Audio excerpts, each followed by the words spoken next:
Video games. They're a thing that's in our culture now. Whether it be back to the retros with things like Super Mario, or even now with games like COD. Gaming has been a thing that we've all implemented into our lives. But how can we bring games to the next level? Well, what if you could play a game with nothing but your mind? That is now possible with BCI technology.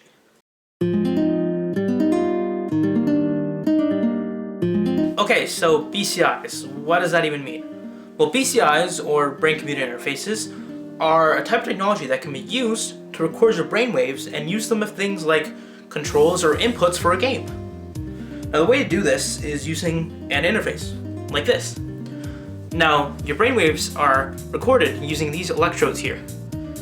These can collect any kind of electrical signaling happening in your brain, and that can be converted into data that a computer or program can use. Okay, so now you want to use these collected brainwaves as a way to play a game. How do you do that? Well, first of all, you need to make some actions that will make a noticeable change in your brainwaves. You need to make them so that it increases or decreases a lot so that a program can easily find it and notice that you're going to be using it as a way to control a game. Now, these are called artifacts. And usually they're bad things in BCI research. You don't want these large noise actions that will mess up all your data. However, when it comes to simple projects like this, well, it can be beneficial. Now, artifacts like this can be something like blinking, jaw clenching, focusing really hard, or relaxing a lot. These create big noises in certain wavelengths like alpha and beta waves that make it easy for a program to notice that you want to do one action or another.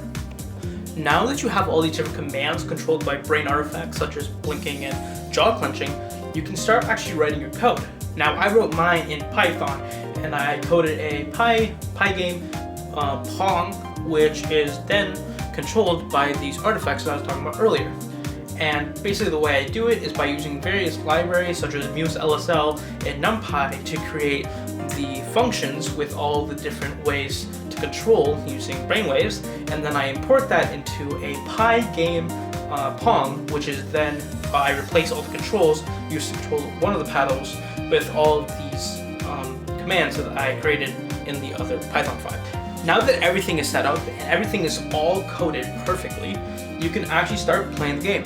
As you can see here, I'm controlling the left paddle in the Pong game, and as I blink, the paddle goes up, and as I relax, the paddle goes down. Those are the two artifacts I decided to choose for controlling this game. Now, at this point, you can fill around the settings in the actual Pi game if you want to maybe change the ball velocity, change how big the paddles are, whatever suits your style. But at this point, you've made it. You've created a game that is controlled by your brainwaves. And that's exactly what I did. And it's really simple if you look at it, and well, it's pretty revolutionary what's happening here. I mean, it's a whole game that's partly just controlled by your brainwaves. So that's how you create a whole game that's only controlled with your brainwaves. Now, I know it's pretty simple. It doesn't really show off everything that BCIs can offer and all the applications it has. But it's a great first stepping stone for anyone that wants to get into the industry and even just see how it kind of works. And it's a cool demonstration of some of the techniques that you can use for BCI projects.